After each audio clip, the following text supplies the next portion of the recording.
बिस्मिल्लाहिर्रहमानिर्रहीम। अस्सलाम वालेकुम। विनस स्पोर्ट्स के साथ आपका मेज़बान शहजादा मोइन हाजिर है। अपने प्रोग्राम में क्रिकेट, हॉकी, फुटबॉल और दीगर खेलों पर बात करते हैं और उसके साथ कोशिश करते हैं कि जो ग्रास रूट लेवल पर खेल खेले जाएँ पाकिस्तान के अंदर, उसको अपने प्रोग्राम में डिस्कस करें। इस वक्त पाकिस्तान और श्रीलंका के दरमियान दूसरा टेस्ट मैच आज अख्ताम पजीर हुआ, जहाँ पर श्रीलंका ने जो है आज मैच 247 रन से जीती है। बड़ी फतह थी श्रीलंका की, लेकिन हमने देखा कि हमारे बैटर्स इस दूसरी इनिंग में भरपूर तौर पर नाकाम होते हुए दिखाई दिए। अगर हम दूसरी तरफ बात करेंगे तो श्रीलंका ने स्पिनर से बड़ी अच्छी बॉलिंग का मुजाहरा किया इस टेस्ट मैच में। इसी हवाले से हमारे साथ आज बात करने के लिए हमारे स्टूडियो पे मौजूद हैं जमील अहमद साहब, जो क्रिकेट एनालिस्ट हैं। इनसे भी आज पाकिस्तान और श्रीलंका के दरमियान दूसरे टेस्ट मैच के हवाले से बात करेंगे और उनके साथ साथ मजहर अवान साहब हमारे साथ मौजूद हैं, जो एक्स सेक्रेटरी हैं KCCA जोन 7 के। इनसे भी क्रिकेट के हवाले से बात करेंगे, क्योंकि हमने देखा कि पाकिस्तान ने जो है पहला टेस्ट मैच जीता, लेकिन दूसरे टेस्ट मैच में जो है हमने देखा कि उसकी कारकर्दगी, जैसे कि हम पहले टेस्ट मैच में जो सेकंड इनिंग हो रही थी उसमें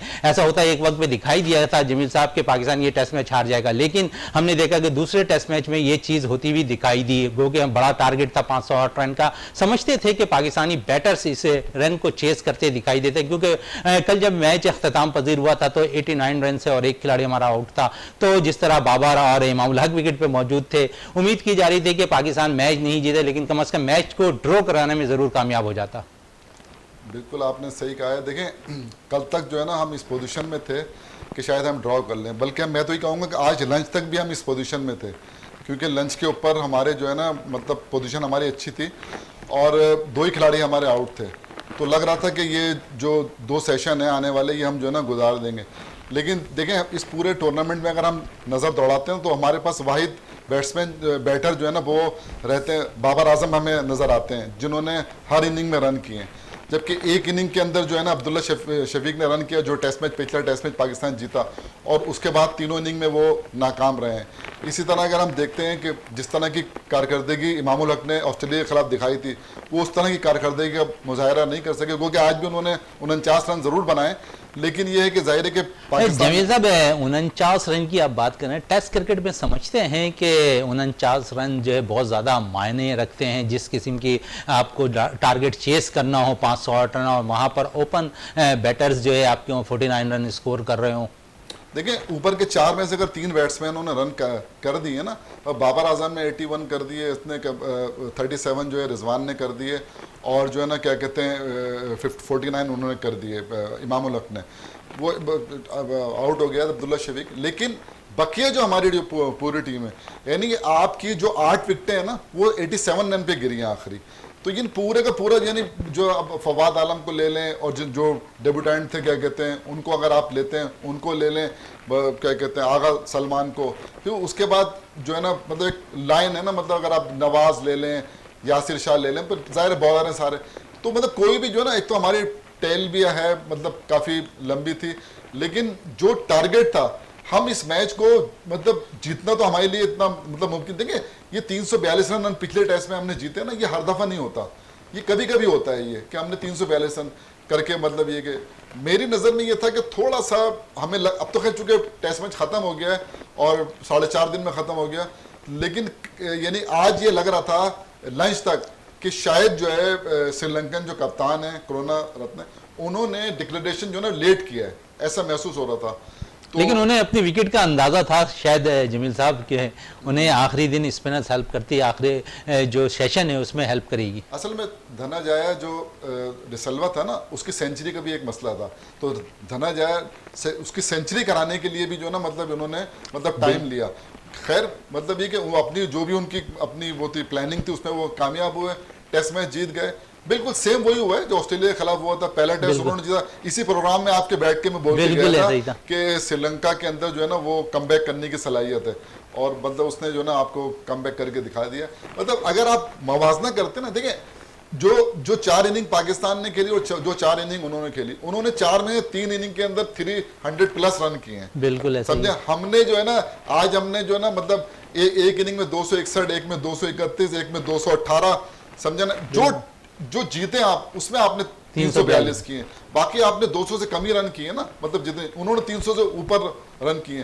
तो इससे ये पता चलता है कि हमारे जो उनके जो है ना कम से कम 6 में से 4 बैट्समैन 3 बैट्समैन रन कर रहे थे, समझे ना। और चंदीमल जो है दिनेश चंदीमल, उसकी तारीफ करना होगी कि शानदार बैटिंग पूरे टूर्नामेंट में थ्रू आउट दी जो सीरीज हुई है 2 टेस्ट मैचों के चारों इनिंग में लाजवाब। जिस तरह बाबर आजम यहाँ से खेले इस तरह दिनेश चंदीमल वहाँ से खेलते दिखाई दिए, अच्छी बैटर्स के तौर पर वो नुमाया होते हुए दिखाई दिए श्रीलंका। मजहर साहब क्या कहेंगे इस मैच के हवाले से? और हमने देखा कि सलमान अली आगा को पहले टेस्ट मैच में चांस दिया गया, उन्होंने रन नहीं किए, दूसरे टेस्ट मैच में उन्हें चांस दिया गया, गो कि उन्होंने सेंचुरी स्कोर की। तो समझते थे कि इस विकेट पर जहाँ पर मैचेस हो रहे हैं वहाँ पर सलमान अली आगा को डेब्यू कराना पाकिस्तान के, जहां पर फवाद आलम बैठे हुए हैं, शान मसूद उम्दा परफॉर्मेंस देते हुए नजर आ रहे हो, वहां पर आपने सलमान अली आगा को डेब्यू करवा दिया। डेब्यू कराने के बाद दोनों टेस्ट मैच उन्हें खिला दिए, गो के जिसका हमने देखा कि फवाद आलम पहले टेस्ट मैच में बाहर रहे, दूसरे टेस्ट मैच में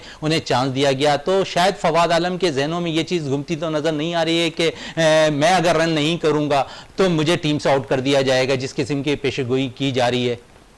देखिए बहुत शुक्रिया आपका। देखिए पाकिस्तान टीम ने जो दोनों टेस्ट मैच खेले, दोनों टेस्ट मैच में इतनी अच्छी कारकर्दगी उन्होंने दिखाई जो होनी चाहिए।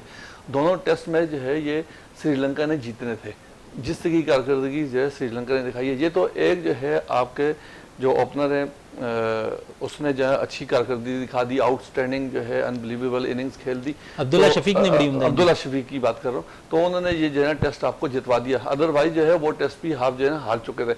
मसला था यहाँ पर सबसे बड़ा यहाँ पर ये आता है कि जो है ना देखें टीमें बनती हैं, जो है जो अगर बनाना चाहें तो टीमों को बनाया जाता है, मगर हमारे यहाँ टीमें बनाई नहीं जा रही। टीमों को जो है आप प्लेयर के ऊपर जो है ऐसा प्लेयर लगा देते हैं जो कि वो अपनी भी उसकी कारकर्दगी इतनी अच्छी नहीं होती, और जो कारकर्दगी दिखा रहा होता है उसकी वजह से उसकी कारकर्दगी पे भी बहुत ज़्यादा असर पड़ता है। फवाद आलम की बात करें, फवाद आलम ने देखें उसने कम बैक किया 10 साल के बाद, उसने लगातार जो है आपकी कारकर्दगी बहुत अच्छी रही। अगर एक सीरीज में वो अगर फेल हो गया है तो इसका मकसद ये थोड़ी है कि आप उसको बिठा के एक बिल्कुल नए लड़के को ले आए। देखें नए लड़के को आप दें, चांस दें, बिल्कुल दें। उससे पहले सऊद शकील भी तो बैठे हुए थे। यहाँ पर हमारे यहाँ सबसे बड़ा अलमिया ये है कि जो 1 साल 1.5 साल तक आप साथ एक लड़के को लेके चल रहे होते हैं, उसकी उम्मीद ये होती है कि मैं जो हूँ अभी मैं खेलूंगा, और एक नया लड़का आता है और उसके ऊपर छलांग मार के वो जो है अपना डेब्यू कर जाता है। जो बैठा हुआ लड़का है उसके ऊपर क्या असरात होंगे, बिल्कुल उसका जो है ना मोरल जो है ना कितना डाउन होगा, और जो है जो फवाद आलम है उसका जो है ना मोरल भी कितना डाउन होगा। अब आपने पहले मैच में आपको जो है बनता ही था, फवाद आलम का बनता था। फवाद आलम अगर फेल होता उसके बाद आप जो है दूसरे प्लेयर को शान मसूद थे उसके बाद। जी हाँ, मगर ये कि आपने जो है फवाद आलम को प्रेशर डाल दिया, आपने उसको खिला के उसको बाहर किया और फवाद आलम के अंदर ले। अब फवाद आलम जो है अब अपनी सर्वाइविंग की जंग लड़ रहा है। बिल्कुल वो जो है वो क्या कर रहा है कि वो ये चाह रहा है कि मेरे से अच्छी इनिंग्स हो जाए ताकि मैं अगली सीरीज में मैं ड्रॉप ना हो जाऊं। अब यहाँ पर जो है ना सबसे बड़े मसले, अगर आपने टीम बनानी है तो देखें श्रीलंका की नौजवान टीम है वो बना रहे हैं टीम को। जो है हमारे यहाँ मिडल ऑर्डर के अंदर इतनी ज्यादा तब्दीलियां कर दी गई हैं कि मिडल ऑर्डर आपका जो है संभल ही नहीं पा रहा। मसला सबसे बड़ा ये कि आप जो है तो ये जो प्लानिंग होती है लॉन्ग टर्म होती है। पाकिस्तान की टीम जो पाकिस्तान के जो सिलेक्टर हैं, जो बोर्ड है, वो जो है लॉन्ग टर्म प्लानिंग पे नहीं चल रहे, ये शॉर्ट टर्म प्लानिंग चल रही है। एक सीरीज पे जो है वो अपने प्लेयरों को देना आजमा रहे हैं। अगर इन्होंने टीम जो है ऑस्ट्रेलिया जैसी टीम बनानी है, या इंग्लैंड जैसी, या इंडिया जैसी टीम बनानी है, तो आपको लॉन्ग टर्म प्लानिंग करनी पड़ेगी। आप ये ऐसा नहीं होगा कि जो है ना आप एक लड़के को साथ लेके चल रहे हैं, 3-4 टूर करा रहे हैं, उसको बिठा के एक नया लड़का क्या आप समझ, इसका मतलब है कि आपकी आई सही दी है। मजहर साहब है जिस तरह अगर हम बात करें लॉन्ग टर्म की, आप जिस तरह बात कर रहे हैं, तो समझते हैं कि जब हमारी सीरीज ऑस्ट्रेलिया के खिलाफ हो रही थी तो हम इन्हीं प्लेयर्स को चांस देते। अगर चांस देना था तो हम इनको, सलमान अली आगा को ऑस्ट्रेलिया के खिलाफ सीरीज में दे देते ताकि होम ग्राउंड पे ज्यादा उनको एडवांटेज हासिल होता, बजाय कि वो स्पिन विकेटों पे जाकर फंसते। देखिए जी, उसको बचाना था ना इन लोगों ने, कोई ऐसा सिलसिला होगा जिसकी वजह से जो है ना उसको ऑस्ट्रेलिया के आगे नहीं डाला, कि ऑस्ट्रेलिया के आगे डाल देंगे तो सारी उसकी वीकनेस सामने आ जाएगी। ये नहीं होगा वो जो है ना पूरा बाहर ही हो जाए। उन्होंने भी जो है ना पाकिस्तान के जो लोग बैठे हुए थिंक टैंक बैठा, उन्होंने भी उठा के जो है ना श्रीलंका के डाला, जहाँ पर जो है वो देखें श्रीलंका की सीरीज के अंदर आपको प्लानिंग नजर ही नहीं आई। आपको पता था कि श्रीलंका ऑलरेडी ऑस्ट्रेलिया के खिलाफ खेल चुका है और उसकी बहुत आउटस्टैंडिंग परफॉर्मेंस थे। ऑस्ट्रेलिया जैसी टीम को उसने जो है ना अपने मुल्क में हराया, तो आपको देख लेना चाहिए था कि जो है वहां पर स्पिन रह के हमेशा से ऐसे रहे। आपने जो है 3 फास्ट बॉलर खिला रहे, वो अपना एक फास्ट बॉलर खिला रहे हैं, आपने 3 फास्ट बॉलर खिला के उन्होंने जो है स्पिनर, आप देखें कि उनकी स्ट्रेटेजी तो पहले देख लें कि आपने स्ट्रेटेजी बनानी क्या। जो हमारे यहाँ थिंक टैंक बैठा हुआ है, जो इतनी बड़ी सैलरियां ले रहा है, कोच है, बैटिंग कोच है, बॉलिंग कोच है, उनकी आपस में कोलैबोरेशन नहीं है, कैप्टन का कोई वो नहीं है। ठीक है जी, आपने जो है खिलाना था तो आपको पता था कि ऑस्ट्रेलिया के खिलाफ उनके स्पिनर ने ही परफॉर्मेंस दी और उनको दोबारा जो है वो स्पिनर ही खेलेंगे। तो आपको भी अपने पास से जो है ना, आपके पास भी स्पिनर कोई अच्छे बुरे नहीं थे, आप अपनी टीम के अंदर जो है स्पिनर शामिल करते और ज्यादा बेहतर हो जाता। स्पिनर्स की बात हो रही है, मदर साहब जमील साहब से बात करें। जमील साहब समझते हैं इस टेस्ट मैच में हमने नुमान अली को खिलाया, हालांकि शहनशाह आफरीदी अनफिट हुए थे, तो गो के अगर हम हारिस रऊफ को चांस दे देते तो ज़्यादा बेहतर नज़र आता, क्योंकि हमारे पास ऑलरेडी स्पिनर्स तो खेल लेते हैं। क्योंकि हमने सलमान अली आगा को इसलिए टीम में शामिल किया था कि वो ऑफ स्पिन बॉलिंग भी करते हैं, लेकिन उनसे भी बॉलिंग भी कम करवाई गई। देखिए बात ये, इससे पहले ऑस्ट्रेलिया ने टूर किया ना, ऑस्ट्रेलिया भी 2 पेसर के साथ गया। एक जो एक उनका ऑलराउंडर है कैमरॉन ग्रीन, उसको ज़रूर उन्होंने खिलाया है, लेकिन वो जो उनके जेन्युइन फास्ट बॉलर थे वो 2 फास्ट बॉलर मिचेल स्टार्क के साथ गए और कप्तान पैट कमिंस के साथ गए। इसी तरह इन्होंने जो असल में जब पहला टेस्ट हुआ तो 3 पेसर खिलाए ना, तो तमाम जो है ना लोगों ने मतलब इन पे तनकीद ये की कि यार ये इस पिच पे 3 पेसर नहीं खिलाने चाहिए थे। तो अब वो शहनशाह आफरीदी अगर अनफिट नहीं होते तो नसीम शाह बाहर बैठते, इसलिए कि हसन तो ज़ाहिर है दोस्ती का मामला है, तो वो तो नहीं कि बाहर बैठेंगे ना। मतलब तमाम लोग, अज़हर अली बाहर बैठ सकते हैं, फवाद आलम बाहर बैठ सकते हैं, लेकिन हसन अली बाहर क्यों नहीं बैठ सकते मेरी समझ में नहीं आता। अगर आप खिलाने की बात कर रहे हैं ना, अगर हारिस रऊफ को आपको खिलाना था तो हसन अली की जगह खिलाते हैं, हसन अली को ड्रॉप करके और आप ले आते। लेकिन जो 2 चेंजेस की मैं पहले भी बात करके गया था कि ये 2 चेंजेस होंगी, लेकिन मैंने सलमान अली आगा की जगह कहा था फवाद आलम को, इन्होंने जो है मतलब अज़हर अली को बिठा दिया। लेकिन बहरहाल वही दो चेंजेस। देखिए असल में बुनियादी बात क्या है, बुनियादी बात ये कि ऑस्ट्रेलिया के खिलाफ की टीम खेली ना, इतना बुरा नहीं खेली थी। अच्छा आखिरी टेस्ट आप हार गए थे लाहौर, कोई बात नहीं, लेकिन थ्रू आउट पूरी सीरीज जो है ना आप बहुत अच्छा खेले थे, एक कॉम्बिनेशन बना हुआ था। जमील साहब उस पे तो विकेट का बड़ा अमल दखल था बेशक है, लेकिन टीम कॉम्बिनेशन बन गया था ना आपका। अब आपने क्या किया कि वहां जाने के बाद 3 लड़के, उसमें साजिद खान को तो आप लेके नहीं गए, अच्छा नुमान अली को आपने खिलाया नहीं मैच, फवाद आलम को आप, मतलब एक बनी बनाई जो टीम होती है उसमें कभी भी ऐसा नहीं होता कि 3 खिलाड़ी आप जो ना चेंज करके 3 खिलाड़ी नए डाल दें, उसके बाद जब दबाव आए तो आप फिर उनको वापस ले आए। इससे नुकसान क्या हो रहा है? इससे नुकसान ये हो रहा है कि आपकी टीम नहीं बन रही है। एक तो ये कि फवाद का जो कॉन्फिडेंस है वो भी मतलब शेक हो रहा है, इसके साथ साथ जो नुमान है, अब इन पे तलवार लटकी हुई है ना, इनको बिठा के आप लेकर आए तो अभी सोच रहे पता नहीं अगला टेस्ट जो है ना वो हमें, तो हमने जो सर ऐसा तो होता दिखाई दिया ना, नुमान पहले टेस्ट मैच में बाहर है, अगला के अगर माजी में उनके कारकर्दगी देखे तो बड़ी उम्दा कारकर्दगी दिखाते हुए नजर आते हैं, नुमान साजिद दोनों ही। लेकिन आपने उन्हें भी जाके श्रीलंका में जहां पर स्पिनर्स को विकेट हेल्प करती है वहां ड्रॉप कर दिया, और फिर जब दबाव पड़ा तो दूसरे टेस्ट मैच में आपने शामिल किया। गैर जरूरी किया ना। देखिए नवाज को अपनी जगह के ऊपर आप जो ना, नवाज को आप लेकर आए थे ना, समझे आप फहीम अशरफ की जगह पे ले आए, क्योंकि वो खेलता था ना, मतलब वो तो पेसर था। अब ये जो स्पिन विकेट थी तो आप अगर तीसरा स्पिनर ये डाल देते तो कोई, नुमान को अपनी जगह पे रहना चाहिए था, लेकिन आपने उसको ड्रॉप किया, अब दूसरे उसके अंदर लेकर आए ना, बहुत देखिए फर्क पड़ता है। हर प्लेयर जो है ना फवाद आलम की तरह नहीं होता कि 10 साल उसको बाहर बैठा दो, आने के बाद फिर वो परफॉर्म कर दे। मेंटली हर प्लेयर की ये वो नहीं होती क्वालिटी। तो पाकिस्तान को चाहिए कि मैं आपको बताऊं, मुझे जो लग रहा है ना, ये जो हमारे जो स्पिनर्स हैं, देखें ये जो हमारा हाई परफॉर्मेंस सेंटर है ना, इसमें काम करना चाहिए, और हमें पीएसएल या इसकी बुनियाद पे नहीं बल्कि सर टीम इंतखाब तो पीएसएल की बेस पर हो रही है, ज्यादातर हो रही है ना, तभी तो ये हाल हो रहा है। अगर हम देख रहे हैं ना, देखें हमने जो अब तक 5 टेस्ट खेले हैं ना, 3 ऑस्ट्रेलिया के खिलाफ, 2 यहाँ, 1 टेस्ट मैच हमने जीता ना, ये वाला 2 टेस्ट मैच हम हारे, 2 ड्रॉ हो गए, और आज हम यानी वो मैच जीत के हम तीसरी पोजीशन पर आ गए थे, मतलब आईसीसी वर्ल्ड चैंपियन। आज फिर हम जो है ना दोबारा 5वीं पोजीशन पे, तो 5वीं पोजीशन के आने का मतलब है कि आप दूर जा रहे हैं ना चैंपियनशिप से। तो अब आपका टेस्ट की सीरीज अभी थोड़ा सा टाइम लगेगा, जो भी होगा, लेकिन इनको जो टीम बनाना चाहिए ना, टीम नहीं बना रही है, टीम बिगाड़ रहे हैं। तो ये जो भी लोग हैं जिनको ये जिम्मेदारी दी गई है, तो इनको चाहिए कि अगर ये देखें यंगस्टर की बात करते हैं ना, मेरे सामने बहुत सारी मिसालें, जिस टेस्ट मैच के अंदर यूनुस खान का डेब्यू हुआ था, उसी टेस्ट मैच के अंदर इमरान अब्बास का डेब्यू भी हुआ था, और वो 1 टेस्ट खेलने, आज तक उसका नाम तक कोई नहीं जानता।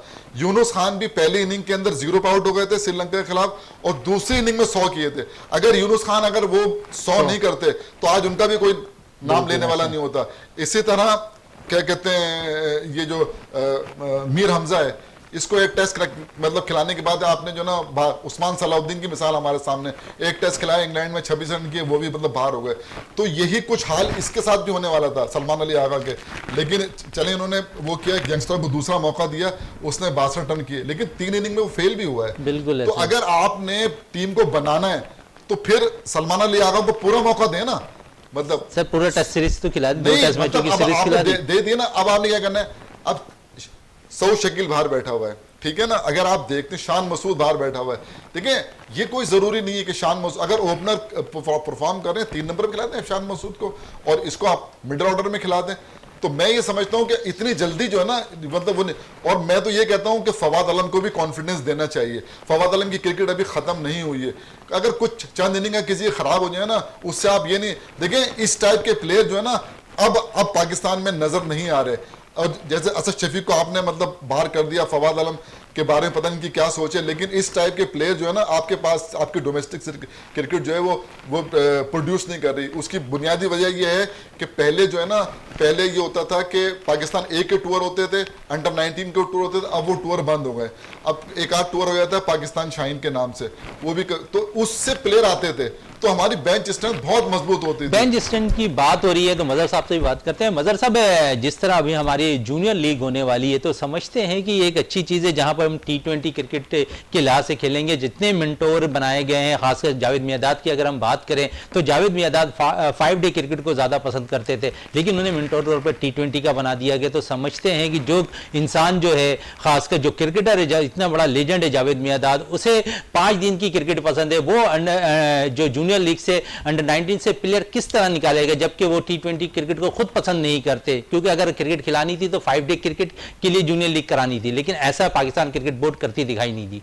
अभी आपसे बात की मैंने, ये जो है ना पाकिस्तान क्रिकेट बोर्ड शॉर्टकट ढूंढ रहा है। देखिए जो है ना पाकिस्तान क्रिकेट बोर्ड जो है पैसा कमाना चाह रहा है, ऐसा लग रहा है। देखिए T20 जो है दुनिया में किसी भी जगह पे जो है ना, क्या जूनियर लीग कभी हुई है क्या? देखिए दुनिया में किसी भी जगह पे जो है, जो ग्रास रूट लेवल पे जितने भी बच्चों को तैयार किया जाता है, उनको लंबी क्रिकेट खिलाई जाती है ताकि उनके अंदर टेम्परामेंट बने, न कि वो जो है ना 20 बॉलों के लिए आए और 20 बॉलें खेल के अपने जो है ना 40-50 रन करके चले जाएं। इस तरीके से हमारी क्रिकेट जो होती है वो ग्रास रूट लेवल पे ही आप उसको ख़राब कर रहे हैं। आप बच्चों को ये चीज़ आप बताना चाह रहे हैं कि आप जो है वो टोटल 20 ओवर का ही है और 20 ओवर में ही आप देखिए जो है ना, अब आपने लालच दी है, आपने लड़कों को, बच्चों को जो है अंडर 19 लड़कों को लालच दे दिए कि जो है आपको पैसा मिलेगा, तो हर प्लेयर जो है वो T20 की तरह ही अपनी क्रिकेट को कर देगा कि मैं T20 की तरह खेलूं और मैं T20 की जो है ना जूनियर लीग में चले जाऊं और मैं वहां पर मुझे पैसा मिले।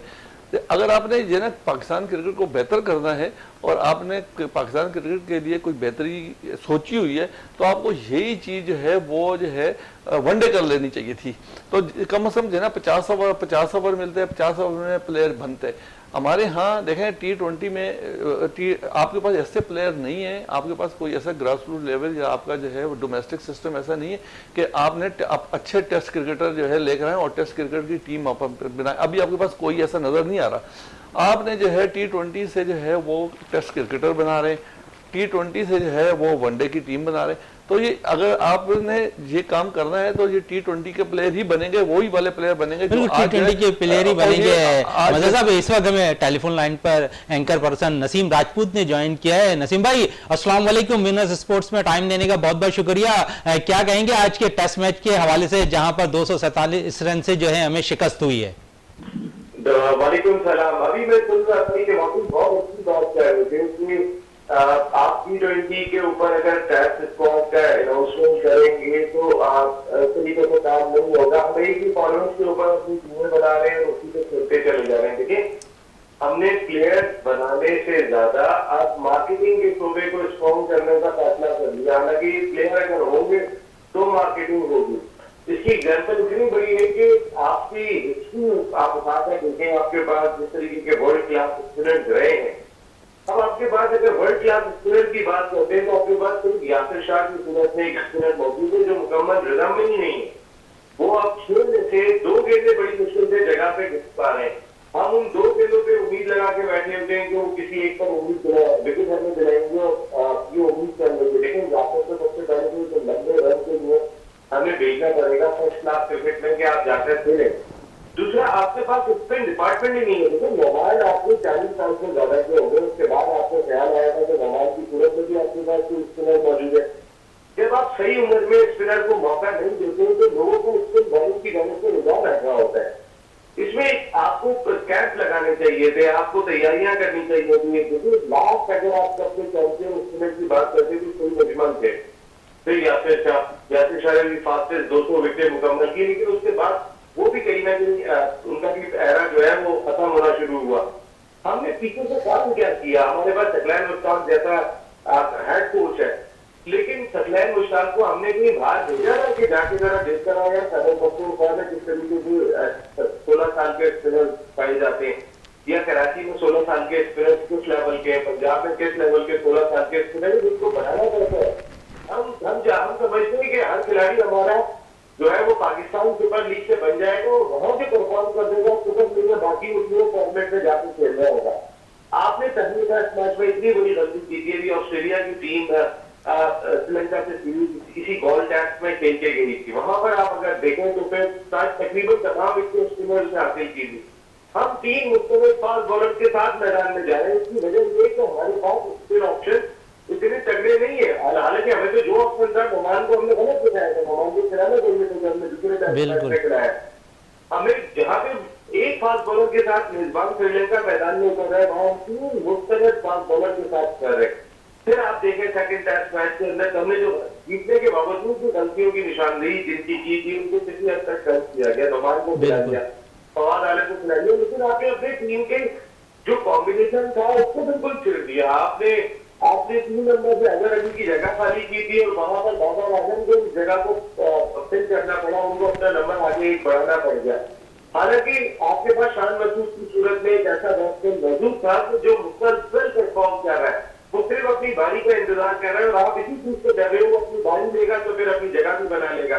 फिर उसके बाद आप अपने पसंद के क्रिकेटर्स को कैसे टीम में रखेंगे? अपने नहीं तो आउट भी नहीं किया टेस्ट मैच में। आप कई मशरफ को ले सकते थे कि आप डेप्थ में अपनी बैटिंग को मजबूत करते, कई मशरफ से नया जोड़ी करवा के गेम को पुराना भी कर लेते ताकि अपने स्पिनर्स को आप लेकर है। तो आपने जो मिस्टेक्स की थी वो भी एक मतलब फिर अपनी अल्लाह ताला पास नहीं लेते। अब्दुल्ला एक बहुत बड़ी इनिंग खेल गए जो जिंदगी में आदमी एक बारी मिलता है, वो टेस्ट मैच में खेल गए, अगर आपने साथ किया था। आप जरूरत नहीं थी अपनी गलतियों को दूर करें, आपने उस गलतियों को उस अंदाज से दूर नहीं किया जिसका आपको टेस्ट मैच की शिकस्त को बनाना पड़ा। उसको रोटी जैसे 280 को 42 रन करने में कामयाब हुए थे, आप 9 विकेट से ड्रॉ जीते थे, तो वन साइडेड मैच आ गया। आप एक वो टीम लगी थी जो एक मैच जीतने के बाद 2 टेस्ट सीरीज का दूसरा मैच खेलने के लिए गई थी, ऐसा तो नहीं लगा जी। अच्छा नसीम साहब, समझते हैं कि जिस तरह पहले टेस्ट मैच में जो है फवाद आलम को शामिल नहीं किया गया था, दूसरे टेस्ट मैच में फवाद आलम को शामिल किया गया और हमने देखा कि वो जहनी दबाव में नजर आए और रन स्कोर करते नहीं नजर आए, तो समझते हैं कि अब उन्हें भी खतरात मंडलाते हुए नजर आ रहे हैं कि टीम में अगर रन करेंगे तो मौजूद रहेंगे, रन नहीं करेंगे तो टीम से बाहर हो जाएंगे। अपना डोमिसाइल चेंज कराइए सवाल तो वो फिर बाहर होने के आज इसी बात पे शाहिद आफरीदी ने भी कुछ कहा है कि कराची के क्रिकेटर्स के साथ जाती होती हुई दिखाई दे रही है। मैं आपको यही बात कह रहा हूँ ना, संगीन अगर फवाद आलम डोमिसाइल बदल लेते तो मुझे लगता है जैसे अजहर अली की जैसी परफॉर्मेंस थी, एक बेचारा 70 टेस्ट पे जाकर रुक गया, एक टेस्ट में दुनिया देखने गया। ये आप फिर लोग कहते हैं कि आप बात करते हैं भाई बात शुरू से करेंगे, शहर में रहते हैं, हमारे बच्चे यहाँ पे पलते हैं, ये शहर की कराची जो है वो पाकिस्तान के ऐसा थोड़ी है कि तो राजस्थान से जाके मिलता है या किसी और को जाके मिलता है। भाई पाकिस्तान का इज्जत यहाँ के बच्चों का भी उतना ही हक है कि मैं फवाद आलम कोई बिठा के दिखाता। फवाद आलम की और अजहर अली की परफॉर्मेंस आप उठा के देखिए पिछली 2 सीरीज में, फवाद आलम बैटिंग के साथ आगे थे, बिल्कुल ऐसे ही सेंचुरी स्कोर कर रहे थे, उस बेचारे को आपने ड्रॉप कर दिया। 425 का पता है, इसको आपने खिलाया नहीं, इतनी अच्छी फॉर्म में की जगह लेने का, उसके बाद फिर किसको बाहर करेंगे, किसको अंदर करेंगे, कैसे खिला पाएंगे आप आगा परफॉर्मेंस को, कैसे खिला पाएंगे आप अजहर अली को? तो आपके अपने घरों में इतने बड़े सवाल आते हैं। पहले अपनी नीयत को सही कर लो, उसके बाद तमाम चीजें खुद ब खुद बेहतर होती चली जाएंगी। अल्लाह बाबर को बहुत इज्जत दे रहा है, अल्लाह बाबर आजम को बहुत ज्यादा इज्जत दे रहा है। नसीम भाई लाइन ही पे रहिएगा, डोमिसाइल की बात हो रही है चेंजिंग की, तो जमील साहब से भी बात करें। जमील साहब, सऊद शकील को भी जो है चेंजिंग कर। नसीम भाई नसीम भाई कैसे हैं? अल्लाह का शुक्र खैरियत जी। जिस तरह डोमिसाइल की नसीम भाई बात कर रहे हैं कि चेंज करा लेना चाहिए, तो शहूद शकील को भी चेंज करा लेना चाहिए मेरा ख्याल में। नहीं यार, वो तो अभी तो पता है नसीम भाई को, हम तो शुरू से बोलते रहे खिलाड़ियों के लिए ना, और हमारे पे तो नेशनल स्टैंड पे दाखिले में भी पाबंदी लग गई थी 1 महीने के लिए। असल में बात ये, नसीम भाई बिल्कुल सही कह रहे हैं। आप मुझे एक बात बताएं कि जिस नंबर पे फवाद आलम वापस आया और परफॉर्म कर रहा था, उसने कम बैक करने के बाद 4 सेंचुरी की और टीम में अपनी, और ऐसे टाइम पर की जब आपकी टीम फंसी हुई थी, तो आपको उसको कॉन्फिडेंस देना चाहिए ना। आप ये कहते हैं कि यार हसन अली को आप कॉन्फिडेंस दें और अजहर अली को आप कॉन्फिडेंस, तो फवाद को कौन देगा कॉन्फिडेंस? देखिए आपने उसका कॉन्फिडेंस शेक कर दिया उसको बिठा के। मैं आपको बता रहा हूं, वो मेरे साथ भी रहा है और वो मेरे जोन से भी खेला, सारी चीजें, इतना जहनी तौर पे मजबूत है। जब वो 10 साल टीम से बाहर रहा ना, तो नेशनल स्टेडियम के अंदर वो आके और इतनी गर्मी के अंदर ट्रेनिंग करता था, आप सोच नहीं सकते। वो गिव अप करने वाला आदमी नहीं है, वो जो ना फाइटर है, और फील्डर अच्छा है, बैट्समैन अच्छा है, बैटर अच्छा है। देखिए हमें जो है ना, एक आध सीरीज किसी की भी वो हो जाती है, खराब हो जाती है, इसका मतलब ये नहीं है। मैं आपको उमर अमीन की जो है ना शुरू की 11 इनिंग निकाल के देख लें आप, वो उन्होंने नहीं किया परफॉर्म। तो अगर इसकी 3 इनिंग या 4 इनिंग खराब हो गई, कोई इसको कॉन्फिडेंस दें, इसके अंदर क्रिकेट बाकी है, ये आपको जो ना सर्व कर। और एक बात बता दूं आपको, पाकिस्तान का जो डोमेस्टिक क्रिकेट है, वो अब आपको इस टाइप के प्लेयर जो ना प्रोड्यूस नहीं कर रही, जैसे ये हो गया, या असद शफीक हो गए, या जो शान मसूद हो गए। शान मसूद के साथ इतनी ज्यादती हो रही है कि आप सोच भी नहीं सकते, इतनी अच्छी फॉर्म के अंदर वो है, और हमने उसको बेंच पे बिठाया हुआ है। ये हमारी बदनसीबी है। तो ये जो थिंक टैंक है, इनको ये बात सोचना चाहिए कि जो प्लेयर इस वक्त इन फॉर्म है, उसको टीम में लाए ना। असल जो बात उन्होंने बता दी नसीम भाई ने, असल बात यह है कि अगर वो टीम के अंदर आएगा, तो उनको पता है कि कोई उन्हीं का लाडला चाहिए जो है ना वो बाहर जाएगा, क्योंकि उसने आके अपनी जगह बनानी है और लंबा खेलना है, और लंबा भी खेलना है, और कप्तानी के लिए भी जो ना बहुत मजबूत उम्मीदवार है। अच्छा, कप्तानी पे बड़े सवालिया निशानात बाबर आजम के हवाले से हो रहे हैं। मजहर भाई क्या कहेंगे इस हवाले से? देखिए जी, अभी तो वो अच्छी इनिंग्स खेल रहे हैं, अच्छी क्रिकेट खेल रहे हैं, रन्स कर रहे हैं, तो अभी जो है ना कोई बात नहीं कर पाता। हम दरअसल हमारे यहाँ सबसे बड़ी हमारी बदकिस्मती ये है कि जब हम पिछले टेस्ट की बात करें, पिछले टेस्ट में हमारी बहुत सारी खामियां थी, जो कि जीतने के बाद हमने सारी खामियां जो है हम लोग भूल के और अगले टेस्ट के लिए जो है हमने कर ली। मसला सबसे बड़ा ये है कि जो है ना बार बार हम जितने भी लोग हैं, अगर हम ये लोग समझते हैं कि जो है ना पाकिस्तान टीम को बनाना है, तो उसको लॉन्ग टर्म तरीके से बनाना चाहिए। एक बैट्समैन अगर आया है, तो उस बैट्समैन को मुकम्मल तौर पे मौका देना चाहिए। अगर जो है ना, आप ये देखें कि अगर आप समझते थे कि सऊद शकील जो है वो एक अच्छा बैट्समैन है, आपने उसको 1 साल अपने साथ रखा है, तो मेरे ख्याल में आपको जो है उसको पहले चांस देना चाहिए था। और मैं समझता हूँ कि वो ज़्यादा अच्छा बैट्समैन है टेस्ट क्रिकेटर के लिहाज से। मसला यहाँ पर ये आ रहा है कि यहाँ पर जो है ना चॉइस जो है ना, जो पाकिस्तान की टीम है, कली मोहल्ले की टीम नहीं है, जहाँ पर जो है ना हम अपनी मनपसंद के लोगों को, बॉलरों को खिलाएंगे, बैट्समैनों को खिलाएंगे। हमने जो है पाकिस्तानी बन के जो है ना सोचना चाहिए, और जो सिलेक्टर हैं या जो भी थिंक टैंक बैठा हुआ है, जो भी जो है कैप्टन है, उनको ये चीज़ें, सारी चीज़ें अंडरस्टैंड करना चाहिए कि हमने टीम को बनाना। देखें हमारी टीम के अंदर कभी भी तसलसल नहीं रहा।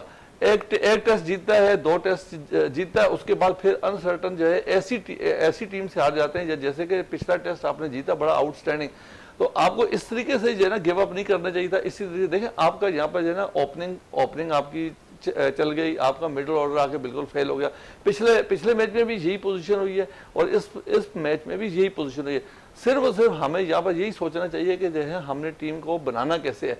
अगर हम जो है बाहर बैठते हैं, जब यही जो सिलेक्टर थे जब ये बाहर बैठे हुए थे, उस वक्त ये इतनी तनकीद कर रहे थे कि भाई पाकिस्तान टीम को ऐसे बनाना है, लॉन्ग टर्म बनाना है, ऐसे बनाना है। जब समझ में नहीं आता कि जब अंदर चले जाते हैं, तो इनका दिमाग क्या चेंज कर देते हैं, पीसीबी वाले नया दिमाग डाल देते हैं, जो कि पीसीबी के मुताबिक ही सोच रहे होते हैं, और बाहर बैठ के वो इतनी बड़ी बातें कर। तो हमें देखें यहाँ पर जो है ना जो पीसीबी इस वक्त जो काम कर रही है, जिस तरीके से जो है ना ग्रास रूट लेवल पे काम कर रही है, मैं आपको यकीन दिलाता हूँ कि इस तरीके से कोई भी आप प्लेयर नहीं दे सकते। बिल्कुल मजहर भाई बड़ी अच्छी बात कहते हुए नजर आ रहे हैं कि पीसीबी जो ग्रास रूट लेवल पर काम कर रहा है, शायद ही जो है टेस्ट क्रिकेटर कोई सामने अच्छा निकल कर आए, खासकर कराची के हवाले से। तो नसीम भाई क्या कहेंगे? अगर हम देखते हैं तो हमारे पास सिर्फ अगर बड़ा चेज करने जाए तो बाबर आजम अगर रन नहीं करते तो हम बड़ा टारगेट चेज नहीं कर पाते, या रिजवान रन नहीं करते तो हम बड़ा टारगेट चेज चेंज नहीं कर पाते? क्या वजूहत है जिस पे हम मिडिल ऑर्डर पे काम प्लेयर्स मौजूद होने के बावजूद हम अच्छा काम करते दिखाई नहीं दे रहे?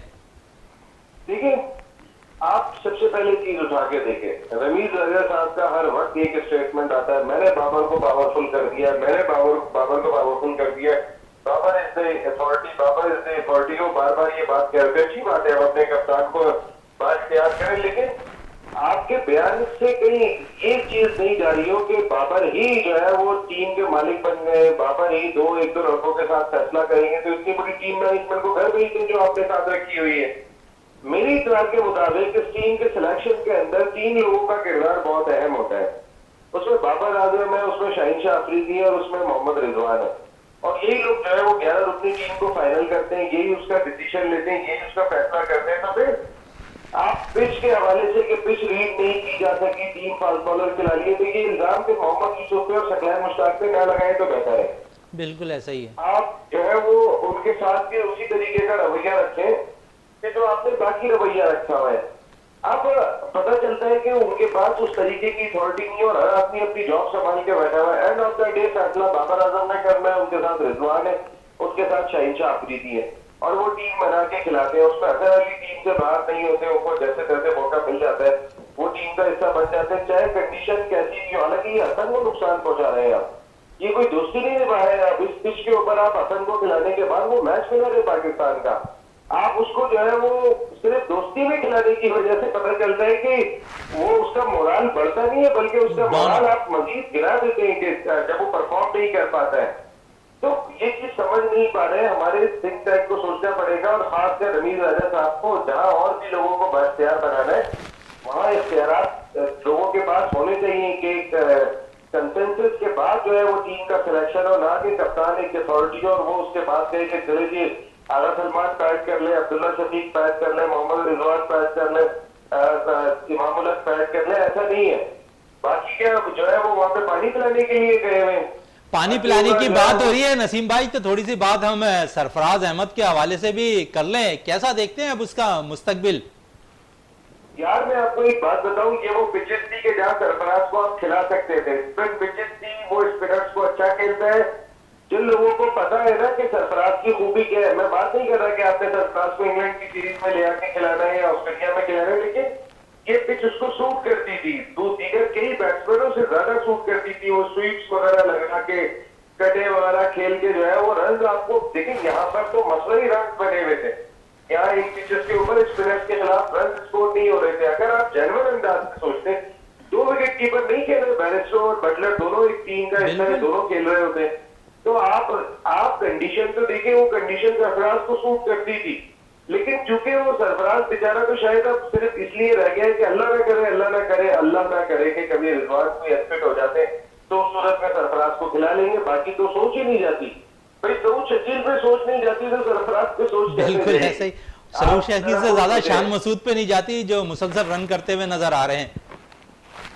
बिल्कुल सही बात है, आप देखिए ना, आपकी सोच ही नहीं जाती है, आपकी सोच, क्योंकि आपके क्रिकेट बोर्ड के चेयरमैन ने थिंक टैंक की सोच महदूद कर दी है।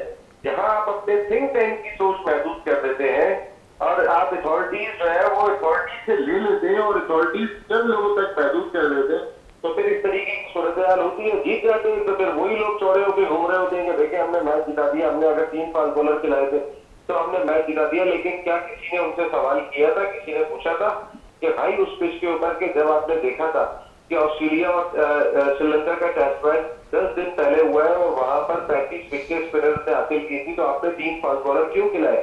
क्या रवीज राजा साहब ने ये सवाल किया था? लेकिन सवाल सीधे छुप गए क्योंकि पाकिस्तान टीम मैच जीत गई थी, कोई चीज भी सामने नहीं आई। जो पूछने वाले सवाल है वो जरूर पूछे जा सकते थे कि भाई ठीक है तुम मैच जीत गए, ये तो बताओ, ये यूसुफ साहब, सकलैन मुश्ताक, शॉन टैग, ये तो बताइए भाई कि ये आपने 3 फास्ट बॉलर कौन सी पिच पे खिलाए थे, इसका तो जवाब देने चले। बैटिंग में आपने पसंद ना पसंद की, तो जो सवाल पूछने वाले अगर वो नहीं पूछे जाएंगे तो फिर एंड ऑफ द डे जीतने के बाद हार ही होती है तो दोबारा जीत बड़ी मुश्किल से मिलती है। जीत बड़ी मुश्किल से मिलती है। नसीम साहब बहुत बहुत शुक्रिया विनस स्पोर्ट्स में टाइम देने का। जमील साहब, जिस तरह नसीम भाई कह रहे थे कि जीत के लिए बड़ा जज्बा चाहिए, लेकिन हम देखते हैं कि कोई बड़े दिल के साथ जो ऐसा फैसला लेते हुए दिखाई नहीं दे रहा। अगर सऊद शकील की, शान मसूद की, और ख़ासकर अगर सरफराज की जिस तरह वो बात कर रहे थे, अगर देखा जाए तो स्पिनर्स को इस टीम के अंदर अगर सबसे अच्छे खेलते हुए दिखाई देते तो फवाद आलम और सरफराज अहमद ही हैं। तो समझते थे कि इस टेस्ट मैच में कहीं अगर कोई जगह बनती या डर खौफ को निकाल कर सरफराज को टीम में शामिल किया जाता। देखें वहाँ पर जो है ना श्रीलंका में तजर्बाकार खिलाड़ियों की ज़रूरत है, क्योंकि स्पिन खेलना हर एक के बस की बात नहीं है। मतलब हर एक को इतना आइडिया नहीं होता, क्योंकि यहाँ की जो पिचेस हैं, यहाँ की लोकल जो क्रिकेट है या डोमेस्टिक है, वो उसमें सरफराज ने परफॉर्म किया है। अगर आपको चांस देना था तो हम पहले भी कह चुके हैं कि हमें सऊद शकील को देना चाहिए था। अब अगर नहीं दिया सऊद शकील को चांस, तो मैं समझता हूं कि आपको इसको मजबूत करना चाहिए था और आपको अपनी बैटिंग जो है वो 6 नंबर तक जो ना लानी चाहिए थी और सरफराज को मौका देना चाहिए था। हम एक पेसर के साथ भी खेल सकते थे, कोई इतना बड़ा वो नहीं था। असल जो हमारा टीम सिलेक्शन था ना, वो ठीक नहीं था। सरफराज की भी मतलब ये कि वो बनती थी, जगह बनती थी। देखिए सलमान अली आगा के पास बहुत टाइम है। जब आप 1-1.5 साल से सऊद शकील को लेके जा रहे हैं और जो है ना वो नहीं खिला रहे हैं, और अच्छा तो इसको भी टीम के साथ रखें, इसको ग्रूम करें। जहां पर आप समझते हैं कि हाँ यार अब ज़रूरत है तो वहां पर आप खिला दें, कोई हर्ज नहीं। लेकिन ऐसी जगह पर जहां पर आपके मायानाज प्लेयर जो है जिन्होंने रन्स के अंबार लगा दिए थे ऑस्ट्रेलिया के खिलाफ, आपके दोनों ओपनर, उनकी बैटिंग में आप देख लें, एक इनिंग में उसने रन किए, एक इनिंग में उसने रन किए, बाकी कोई। देखिए जब तक कि कारकर्दगी में तसलसल नहीं होगा ना, तो जो हाल हुआ है इतनी बड़ी जीत के बाद और जिस तरह हम हारे हैं मैच, ये बड़ी हैरान कौन है सबके लिए, क्योंकि किसी को ये तवक्को नहीं थी। और जब लंच के ऊपर आपके दो विकेट जो ना गिरे थे और आपको 2 सेशन गुजारना था, आप 1 सेशन नहीं गुजार सके। तो ये मतलब ये कि लम्हे फिक्री है कि हमारी टीम जो है ना, मतलब एक मैच में जो ना मतलब बहुत ही शानदार वो दिखाती है कारकर्दगी को, दूसरे मैच के अंदर जिस अंदाज में वो हारी है, बड़ा हैरान कुन है। मज़हर साहब, थोड़ी सी बात हम पाकिस्तान क्रिकेट बोर्ड के हवाले से, डोमेस्टिक के हवाले से अगर हम बात करें तो हमारे जोन की जो वो है वो ख़त्म की जा रही है और उसके साथ साथ डिस्ट्रिक्ट लेवल पर टीम बनाई जा रही है, इस पर क्या कहेंगे? देखें ये भी हमें भी ये बताया गया है कि जो है ना अभी जोन जो है ना सारे ख़त्म कर दिए गए, मगर उससे कोई इतना फ़र्क नहीं पड़ रहा, क्योंकि जो है ना 7 जोन थे और 7 ही डिस्ट्रिक्ट है। तो 7 जोन जो है 7 जो है वो डिस्ट्रिक्ट में ही कन्वर्ट हो जाएगा। मगर ये कि मैं ये फैसला करने से पहले जो जोन के जो स्टेक होल्डर थे, कम से कम उनके साथ जो है ना बैठ के ये सारी चीज़ें कर ली जाती। यहाँ जो कि सिंध बोर्ड वालों से अगर कोई बात की जाए तो सिंध वाले कहते हैं कि जी ये हमें नहीं पता, पीसीबी को पता है, और पीसीबी वालों से पता करें तो पीसीबी वाले कहते हैं भाई ये सिंध वाले कर रहे हैं। तो हम तो सिर्फ जो है ना मालूमात ही ले रहे हैं अभी तक। हमें किसी चीज़ का कोई इतना आइडिया होता ही नहीं है, होना हम लोगों से कोई ऐसी चीज़ हमसे पता की जाए, जबकि हम लोग जो है क्रिकेट चला रहे हैं, स्टेक होल्डर हैं, हम क्लबों को चला रहे हैं। मतलब कि जो है ना पीसीबी और इस वक्त सिंध एसोसिएशन ये समझ रही है कि जो है वो क्रिकेट को वो चला रहे हैं, जबकि ये बिल्कुल गलत है। सिंध एसोसिएशन या पीसीबी जो है ना को अच्छे तरीके से पता है कि जो क्रिकेट को जो ग्रास रूट लेवल पे जो पिछले 4 साल से जो क्रिकेट नहीं हो रही वो ऑर्गेनाइजर ही चला रहा है, जो कराची का हो, से पंजाब का हो या सूबा सरात का हो या बलूचिस्तान का हो, अपने पैसे पे अपना पैसा खर्च कर रहा है, प्लेयर पे, अपने क्लब पे पैसा खर्च कर रहा है, टूर्नामेंट करा रहा है। जैसे कि पिछले 3-3.5 साल तक कोई भी टूर्नामेंट पीसीबी कहाँ थी, सिंध एसोसिएशन कहाँ थी, उस वक़्त ना होते हुए भी प्रोफेसर एजाज फारूकी साहब ने 2 टूर्नामेंट करवाए। एक जो है ऑल कराची टूर्नामेंट कराया जिसमें 80 टीमें थी, दोबारा फिर एक टूर्नामेंट कराया जिसमें 168 टीमें थी। मतलब जो है ना हम अपने आप पे अपनी मदद आपके तहत ये सारे टूर्नामेंट भी करा रहे हैं, ग्रास रूट लेवल पे बच्चों के ऊपर काम भी कर रहे हैं। मगर जब टीमें बन जाती हैं, जब सिलेक्शन हो रही होती है, उस वक्त हम लोग कहीं नहीं होते। तो अगर जो है ना अगर ये चाहते हैं कि ग्रास रूट लेवल पे काम किया जाए, जिस तरीके से ये करना चाह रहे हैं, इस तरीके से तो ग्रास रूट लेवल पे काम होगा भी नहीं। देखें 3.5 साल से ये हमारे साथ काम कर रहे हैं, मगर हम कहीं भी नजर नहीं आ रहे। एक दिन ऐसा होगा कि बहुत सारे ऐसे ऑर्गेनाइजर थे जो कि जिन्होंने लड़के बनाए, जो आज इस वक्त जो टेस्ट क्रिकेट में जो वनडे टीम में नजर आ रहे हैं, वो उस वक्त 5-6 साल पहले के बने हुए हैं और जो आज जो है वो आ रहे हैं। मैं आपको यकीन से कहता हूँ कि 2-3 साल के बाद आप जो जिस तरीके से अभी टेस्ट क्रिकेटर ढूंढ रहे हैं, इस तरीके से आप वनडे प्लेयर भी ढूंढ लेंगे। T20 के प्लेयर जरूर आपको मिल जाएंगे। T20 के प्लेयर इसलिए मिल जाएंगे कि 20-20 बॉलों के प्लेयर होंगे, तो वो तो आपको कहीं से भी मिल जाएंगे। मगर आपको जो क्रिकेट, जो असल क्रिकेट है वनडे और टेस्ट क्रिकेटर है, उसके लिए आपको ढूंढने से प्लेयर नहीं मिलेगा। ढूंढने से नहीं। जमीन साहब इसी पे कंटिन्यू करें, क्या कहेंगे आप इस हवाले से? देखिए, पहले जब 1979 के अंदर जो है ना ये हमारे जोन्स बने थे, तो उस वक्त ज़ाहिर कराची की आबादी भी इतनी नहीं थी। अच्छा, अब चूँकि पहले जो है ना, पहले 4 डिस्ट्रिक्ट थे कराची के अंदर, फिर 5 हुए, फिर 6 हुए, अब 7 हो गए। अब 7 डिस्ट्रिक्ट के 7 जोन हैं, लेकिन हर उसके अंदर जो है ना, मतलब सूरत हाल ये नहीं है। जैसे डिस्ट्रिक्ट सेंट्रल है, उसके यहाँ 4 जोन लगते हैं। जोन 1 है, जोन 2 है, जोन 6 है, जोन 7 है, तो वो 109 क्लब है उसके अंदर। इसी तरह अगर आप जो कोरंगी डिस्ट्रिक्ट है, उसमें तकरीबन दोनों के, मतलब कोरंगी, अभी इन्होंने क्या किया है, जोन 4 और 5 जो होता था वो एक डिस्ट्रिक्ट में आ रहा है, तो उसमें तकरीबन 90 क्लब हैं। तो ये टोटल 231 क्लब हैं शहर के हैं जो रजिस्टर्ड हुए हैं, उसमें से 200 क्लब तो ये हो गए, तो बकिया क्लब फिर कहाँ मतलब वो करेंगे। तो अब जो है ना, जो क्लब के अहदेदारान हैं, क्लब के लोग हैं, वो जो है ना इस पर काम कर रहे हैं, और वो ये देख रहे हैं कि हमें कौन सा डिस्ट्रिक्ट सूट करता है, तो वो अपने आपको वो उस डिस्ट्रिक्ट में स्विच कर रहे हैं। आहिस्ता आहिस्ता जो है ना क्लब अब मतलब मुख्तलिफ उसके अंदर जा रहे हैं, मतलब कोई कैमाली टाउन में जा रहा है, कोई जो है ना साउथ में जा रहा है, कोई वेस्ट में जा रहा है, कोई इसमें। तो अब ये इस प्रोसेस में तकरीबन 1 हफ्ता लगेगा, तो ये जब अपने अपने उसमें चले जाएंगे तो मतलब समझ लें बिल्कुल सूरत हाल वही होगी कि जैसे जोन 1 या 2 या 3, लेकिन ये इसका नाम हो जाएगा, क्या कहते हैं, district east, district south, district. हाँ, तो लेकिन थोड़ा सा इसमें जो क्लब के अहदेदारान हैं उनके लिए थोड़ा सा मेहनत तलब काम तो है, लेकिन बहरहाल ये कि इससे पहले भी करते रहे इंशाल्लाह। जिस तरह मदर साहब कह रहे हैं कि राय लेनी चाहिए थी और उसके बाद ये कमेटी बनानी चाहिए, तो समझते हैं इस चीज़ को मद्देनजर रखना चाहिए था सीनियर स्पोर्ट्स बोर्ड को? देखें, इसको बने हुए 4 साल हो गए, ठीक है, 4 साल से काम कर रहे हैं। 4 साल में कभी किसी चीज़ के लिए राय नहीं ली ना। ये राय अपनी जो भी मतलब वो होती है, ये अभी इन्होंने एक ऑर्डर की शक्ल में एक चीज़ भेज दिया ना, हमें ये फॉर्म भेज दिया, हमने फॉर्म देखा, सारी चीज़ें, अब आप वो ये इम्प्लीमेंट करा रहे हैं उसके ऊपर ना।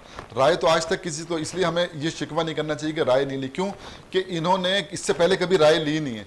जो ये करते हैं ना, ये तो अहकामात सादिर फरमाते हैं, उस पर वो हमें अमल करना पड़ता है। तो इस वक्त देखें, असल जो लोग हैं ना, वो लोग हैं जो क्लब चला रहे हैं, जो प्लेयर बनाते हैं, जो प्लेयर प्रोड्यूस करते हैं, वो आपको कहीं पर भी नज़र नहीं आएंगे।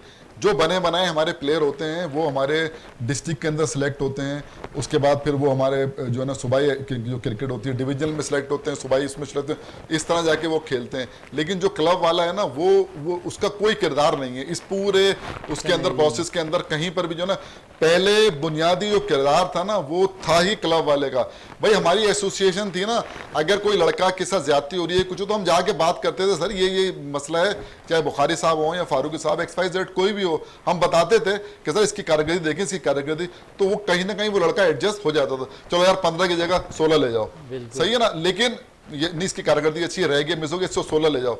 लेकिन अब वो सूरत हाल नहीं, हम बात करें तो क्या किससे करें, और करे भी तो उसका कोई खातिर खा जो ना नतीजा नहीं निकलता। अच्छा जमील साहब, इस वक्त कॉमनवेल्थ गेम्स स्टार्ट होने जा रही है, वीमेंस टीम हमारी पहुंच गई है, तो कैसा देखते हैं इस कॉमनवेल्थ गेम्स से वीमेन टीम की कारकर्दगी, क्योंकि हमने देखा कि वेस्ट इंडीज़ के खिलाफ बड़ी अच्छी कारकर्दगी का मुजाहरा हमने किया। यार हमें हमारी बड़ी नेक ख्वाहिशात उनके साथ हैं, और हमारी ख्वाहिश है कि यहाँ पर ये शानदार कारकर्दगी का मुजाहरा करें, क्योंकि अभी मैं आज ही देख रहा था कि बिस्मा मारूफ मेरे ख्याल में जो फ्लैग वो, और एक वो जो हमारे जो एथलीट हैं वो, तो बहरहाल ये कि ये टीम, लेकिन मैं बताऊँ अभी जो यहाँ पर हमारे श्रीलंका आई थी उसके अंदर भी इनकी कारकर्दगी अच्छी थी।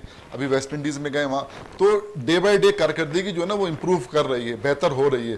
तो उम्मीद यही है कि कॉमनवेल्थ गेम्स जो हो रहे हैं उसके अंदर भी जो है ना ये अच्छे खेल का मुजाहरा करेंगे, और हमारा जो सब हिलाली परचम है उसको सर बुलंद करेंगे। असल सबकी ख्वाहिश यही होती है, चाहे कोई भी इवेंट हो, देखिए वहाँ पर पहचान होती है पाकिस्तान कि जनाब अगर कोई भी मेडल लेगा तो किसने लिया? पाकिस्तान ने लिया। असल चीज यही है। तो हमारी जितने भी एक ये देखें पूरी कौम को इससे खुशी मिलती है, चाहे हमारा जो है ना मतलब रेसलर जीते, एथलीट जीते, या हमारी ये जो वुमेन्स की टीम है, ये जो भी पूरा दस्ता गया है, इसमें से कोई भी जो मेडल ले, हम तो हमारी सबके साथ नेक ख्वाहिशात, सबके साथ नेक ख्वाहिशात है। मदर साहब, विमेन टीम की बात हो रही है, हम देखते हैं कि जिस तरह अब उन्हें टूर्स मिल रहे हैं यूरोप के, तो समझते हैं कि उससे फ़ायदा बहुत ज़्यादा होता दिखाई दे रहा है, क्योंकि पहले टूर्स इन्हें नहीं मिलते थे। देखें, जब कोई भी टीम को जब अच्छी टीमों के साथ खिलाफ खेलने में सामना करना पड़ेगा तो यकीनी तौर पे उनमें इम्प्रूवमेंट आएगी। जो है ना, जैसे विमेंस टीम है, अब जो है ना ये अभी वेस्ट इंडीज़ की टीम आई है, इसके अलावा जो है यूरोप की टीमों से खेलेगी, यकीनी तौर पे वहाँ पर पिचेस आपको नई चीज़ मिल जाएगी, इसके अलावा बॉलर आपको नए मिलेंगे, आपको हर इन्वायरमेंट में सीखने का मौका मिलेगा और आप इन्वायरमेंट से बहुत चीज़ें सीखते हैं। तो यकीनी तौर पर जो है ना जितने भी टूर्स हो रहे हैं, जैसे यकीनी तौर पर जो विमेंस टीम को जो है ना होगा। और दूसरी बात ये कि जो है ना हमारे यहाँ पर जो है डोमेस्टिक स्ट्रक्चर जो हम तो लड़कों की बात कर रहे हैं, इसके साथ साथ जो है मैं समझता हूँ कि अभी तक विमेंस का डोमेस्टिक स्ट्रक्चर हमारे पास मौजूद ही नहीं है। तो ये जो लड़कियाँ जो इस वक्त जो है ना पाकिस्तान टीम में खेल रही हैं, जो कारकर्दगी हैं, ये अपनी मदद आपके तहत खेल रही हैं। तो हमें ये कम पाकिस्तान क्रिकेट बोर्ड को जिस तरीके से जहाँ पर जो है मुख्तलिफ अकेडमीज़ कायम हुई हैं, मुख्तलिफ ग्राउंड जो है ना हैं, तो इसी तरीके से जो है यहाँ पर जो है लड़कियों के लिए भी किया जाए, डोमेस्टिक स्ट्रक्चर इनका मुकम्मल तौर पे बनाया जाए, हर इसके ऊपर फोकस किया। तो क्योंकि जो है ना हमारा एनवायरनमेंट और यूरोप का एनवायरनमेंट टोटल चेंज है, क्योंकि जो हमारे यहाँ की जो बच्ची है जो है उसकी बॉडी स्ट्रक्चर दूसरे स्टाइल दूसरी है, वो घरेलू टाइप का है। वहाँ की लड़कियाँ जो है शुरू से ही एथलीट होती हैं, तो उनके अंदर लचक और उनकी बॉडी फिजिक जो है टोटल चेंज होती है। तो अभी हमें टाइम ज़रूर लगेगा, मगर जो भी कारकर्दगी इसके विमेन टीम दे रही है, मैं समझता हूँ कि बेहतर है और इम्प्रूवमेंट की तरफ ही जा रही है। इम्प्रूवमेंट की तरफ जा रही है। जमील साहब, अगर शाहीन शाह आफरीदी के हवाले से बात करते हैं, क्योंकि अब पाकिस्तान ने नीदरलैंड का दौरा करना है, जहाँ पर शाहीन शाह आफरीदी को आराम देने का फैसला किया गया, तो समझते हैं कि एक किसी नौजवान फास्ट बॉलर को इस टीम में शामिल किया जाए और बाकायदा उसे पूरी सीरीज़ दी जाए। देखिए मैं आपको बताऊँ, हम बहुत अरसे से कह रहे थे कि शाहीन शाह आफरीदी, वो तो खैर अनफिट हो गए तो खुद ही उनको रेस्ट मिल गया, वरना ये तो शायद रेस्ट देने के तैयार नहीं थे। क्योंकि अब मिसाल के तौर पर हमारा आगे जाके ना वर्ल्ड कप आ रहा है अक्टूबर के अंदर, तो शाहीन शाह आफरीदी बहुत इंपॉर्टेंट प्लेयर है हमारा उस वर्ल्ड कप के लिए ना। तो हमें जैसे नीदरलैंड टाइप की जो सीरीज़ है उसके अंदर अगर वो फिट भी होते तो भी उनको रेस्ट देना चाहिए था, मेरा तो अपनी ज़ाती राय तो ये है। अब आपने नौजवान खिलाड़ियों की बात की, देखिए हमारे पास जो है ना उसके लिए तो आपके अब शाहनवाज धानी है, बहुत शाहनवाज धामी, मीर हमजा हमारे पास मौजूद है, शाहनवाज धानी है, मीर हमजा है, हसनैन है आपके पास, मूसा है, समझे ना। अच्छा, जूनियर वसीम जूनियर है, मतलब बॉलर तो बहुत है ना। अब ये जो वहाँ पर जो सीरीज़ खेलने जा रहे हैं, तो अब ये तो सिलेक्शन कमेटी के काम है कि इनमें से किसको पिक करती है किसको नहीं करती है, क्योंकि ये जो क्या कहते, देखिए रऊफ तो रहेगा, हसन अली का मुझे नहीं पता क्या बहरहाल होना है क्या नहीं होना ना, वो तो चुके वो चाहते हैं टीम में जरूर मौजूद रहेंगे। नहीं, मेरे ख्याल उनको भी रेस्ट कराना चाहिए, उनको भी, क्योंकि ये जो नौजवान, देखिए आपको जब प्लेयर तैयार करने ना तो ऐसी जगहों पे ले आके करें ना। तो मेरा ये ख्याल है कि इनमें से 2 लड़के लेके ना, शाहीन शाह आफरीदी तो चले रेस्ट कर ही रहे हैं, हसन अली को भी रेस्ट कराना चाहिए, हारिस रऊफ तो खेलेंगे। तो मेरा ख्याल है कि ये 4-5 जो मैंने नाम आपसे लिए ना, इन लड़कों एक बड़ी तब्दीली मोहम्मद रिजवान की जगह अगर कोई नौजवान विकेट कीपर भेजा जाए, क्योंकि सरफराज तो हमें उम्मीद नहीं लगता कि उसे चांस मिलेगा, तो कोई नौजवान जो है विकेट कीपर को अगर भेजा जाए इस टूर के लिए, मेरे हिसाब से तो नामुमकिन है। मतलब ये जो सोच है ना वो ऐसी है नहीं कि हम, मतलब ये कि ये हमारे मुल्क में ना कोई भी जगह नहीं छोड़ता, समझे ना। तो रिजवान कैसे अब वहाँ पर 3 वनडे हैं, या तो जो हल्की टीम है वो उसके खिलाफ कोई अगर रन कर देगा फिर क्या होगा। तो रिजवान कभी यहाँ, तो मैं आपको बता रहा हूँ ना कि 80% फिट होते हैं तो खेल जाते हैं, वजह ये है कि जगह नहीं छोड़ते, असल बुनियादी चीज़ ये। तो मैं नहीं समझता कि रिजवान की टीम वही जाएगी, रिजवान ही जाएंगे साथ में, और मैं नहीं समझता कि शायद कोई दूसरा कीपर लेके जाए। तो शान मसूद के हवाले से क्या कहेंगे इस टूर के लिए? यार शान मसूद के हवाले से हम बोल के वो, यकीन कीजिए शान मसूद की ऐसी फॉर्म है कि उसको तीनों फॉर्मेट के अंदर टीम 11 की टीम का लाजमी जुज होना चाहिए, और जो नहीं खिला रहा वो पाकिस्तान का नुकसान कर रहा है। देखिए जिसको भी, जो भी सिलेक्शन कमेटी जो भी है, उनको ये सोचना चाहिए कि शान मसूद जो है ना वो पाकिस्तान के लिए फ़ायदेमंद है। तो अगर शान मसूद को आप नहीं खिलाते तो आपकी मर्जी है, लेकिन मैं ये समझता हूँ कि जैसी उसकी फॉर्म है, जैसे उसकी गेंद इस वक्त जो ना बल्ले पर आ रही है, तो उसको ना खिलाना ना उसके साथ उसके भी साथ जाती जाती है होगी। और मुल्क के साथ मदर में। साहब, ऑफ स्पिनर्स की अगर हम बात करें, सकलन मुश्ताक टीम के साथ मौजूद हैं, तो ऑफ स्पिनर हमारे पास नहीं है, तो इस टूर के लिए किसी नौजवान अंडर 19 प्लेयर कासिम अकरम हमारे पास मौजूद है, समझते हैं कि नीदरलैंड के खिलाफ जो है टूर से उसमें उसको शामिल किया जाए? देखिए नीदरलैंड की टीम जो है वो ठीक है, इतनी बुरी टीम नहीं है। मैं आपको ये बता दूं कि ये जो आप जमील भाई जिस चीज़ से बात कर रहे हैं कि आप भी बात कर रहे हैं कि नए लड़कों को चांस दें, ये जो टीम लेके जा रहे हैं ना, ये भी फाइट करेगी। ये हमारी टीम की खुसूसियत है कि जिस तरीके की टीम होती है हम उसी तरीके से खेलते हैं। हम अगर जो है ना किसी जो है ना कीनिया के खिलाफ खेलेंगे तो हम कीनिया जैसा बन जाते हैं, और अगर हमने ऑस्ट्रेलिया के खिलाफ खेले तो हम ऑस्ट्रेलिया जैसे बन जाते हैं। दूसरी बात ये कि आप ये बात करें नौजवान खिलाड़ियों को, जैसे कि विकेट कीपर जो है ना, आपने अपनी पाकिस्तान क्रिकेट को और जो थिंक टैंक और जो सिलेक्शन कमेटी है उसको चाहिए कि आपकी जितनी ज़्यादा बेंच स्ट्रेंथ जो है वो मजबूत होगी, आपकी टीम उतनी ग्राउंड के अंदर मजबूत होगी। मगर कुछ ऐसे लोग कीपर की बात कर रहे हैं तो मोहम्मद हारिस को शायद खिला दिया जाए। नसीबुल्ला, एक मैं बता रहा नसीबुल्ला बलूचिस्तान का लड़का है, हसीबुल्ला उसने कायदातुल ट्रॉफी में बहुत दी है। हारिस से ज्यादा जो है उसकी जो है ना मैं समझता हूँ। मगर क्या करें कि मसला साहब यहाँ पर जो है जो प्लेयर जो ऑलरेडी हमारे यहाँ मौजूद है, इनके हमारी सोचें ही ऐसी नहीं है कि हम किसी को नए लड़के को चांस दें। हम यही सोच रहे होते हैं कि अगर इस लड़के ने वही सेंचुरी कर दी तो सिलेक्शन कमेटी उसको भूल जाएगी, उसने जो 2 साल जो जितनी कारकर्दगी रिजवान ने दिखाई ना उसको भूल जाएगी, वो जो उसने 100 रन किए होंगे उसको याद करेगी और उसको ही करेगी। तो इस वजह से वो भी डरा होता है। तो रिजवान भी डरा हुआ है कि अगर मैंने ऐसा होता है आगे बढ़ के एक चीज़ की होती है कि भाई मैं जो है इस सीरीज में बैठ जाता हूँ, आप खेल ले, कि अगर उसको यकीन हो के अंदाजा भी हो, जिस तरह जमील साहब है वर्ल्ड कप भी करीब है, तो अगर आपको नौजवान खिलाड़ियों को ग्रूम करना है तो इन जैसी टीमों के खिलाफ मोहम्मद हारिस को आप भेज दें। मैं इनकी बात आगे बढ़ा रहा हूँ। देखें 2021 के अंदर हम इंग्लैंड गए ना, तो उनकी पूरी टीम को कोरोना हो गया, याद है आपको? बिल्कुल ऐसे उन्होंने अपनी सेकंड 11 को जो ना उतारा, सेकंड 11 ने तीनों वनडे इनको हरा दिए, बिल्कुल ये भी याद होगा आपको। अब जो ये बात कर रहे हैं ना, ये बिल्कुल सही है कि नेदरलैंड से भी डरे हुए हैं, ये किसी से मतलब वो नहीं है, ये किसी से भी हार सकते हैं और किसी से भी जीत सकते हैं। तो नेदरलैंड जो है ना वो मतलब इनके लिए इतना आसान हरीफ जो है ना मतलब वो नहीं होगा, क्योंकि हम देख चुके हैं ना। आप अगर ये जो आपकी वनडे की जो साइड है, अगर इस टीम को आप कोरोना हो जाए, ये बाहर हो जाए, आपके पास ऐसी टीम है कि अगर इंग्लैंड से टीम आए और उसका मुकाबला करके और उसको 3-0 मार दे, नहीं है। तो असल में हम जो है ना, हम जो है मतलब ख्वाबों में रहते हैं। हम जो जिस तरह की क्रिकेट हम देखिए, ये क्या करते, जैसे पिछला टेस्ट हमने जीत लिया ना, सबकी खामियां दूर हो गई, ये हमारी टीम की भी, ये पीसीबी भी, वो ये सिर्फ इस पे देख के ये सिर्फ ये देख रहे होते हैं कि यार ये टीम बस बाकी सब जाए। इसके अंदर जो ना हम आपका डोमेस्टिक जो है ना वो आपको प्लेयर प्रोड्यूस नहीं कर रहा, ये अलार्मिंग सिचुएशन है। मैं आपको बता रहा हूँ, हमने पूरी जिंदगी इस खेल पे लगाई है, आने वाले वक्त के अंदर आपको प्लेयर जो है ना मुझे बताएं ना कौन सा क्वालिटी क्रिकेटर है जो आप बोले यार ये क्वालिटी क्रिकेटर है, ये बाहर बैठा हुआ है। टेस्ट क्रिकेट में तो कोई क्वालिटी प्लेयर निकल नहीं रहा है, बैटर्स भी नहीं है, स्पिनर्स भी नहीं है हमारे पास, और फास्ट बॉलिंग में थोड़ा सा चार, वो भी T20 के लिहाज से हम निकाल कर लेकर डोमेस्टिक खराब करके, डोमेस्टिक क्रिकेट आपने खराब करके, डिपार्टमेंट आपने बंद कर दिए, क्लब आपने बंद कर दिए, रीजन आपने खत्म कर दिए, डिस्ट्रिक्ट आपने खत्म, सब कुछ आपने खत्म कर दिया और टोटल कंट्रोल जो है ना वो संभाल लिया।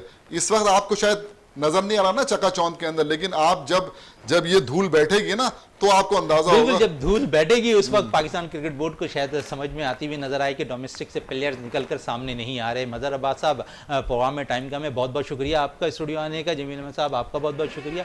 प्रोग्राम का अख्ताम करते हैं इस दुआ के साथ कि पाकिस्तान में खेल और खिलाड़ी तरक्की करते रहें और पाकिस्तान का सबसे हिलाली परचम दुनिया भर में रोशन रहे। इसी के साथ अपने मेज़बान शहजादा मोइन को इजाज़त दें। पाकिस्तान जिंदाबाद।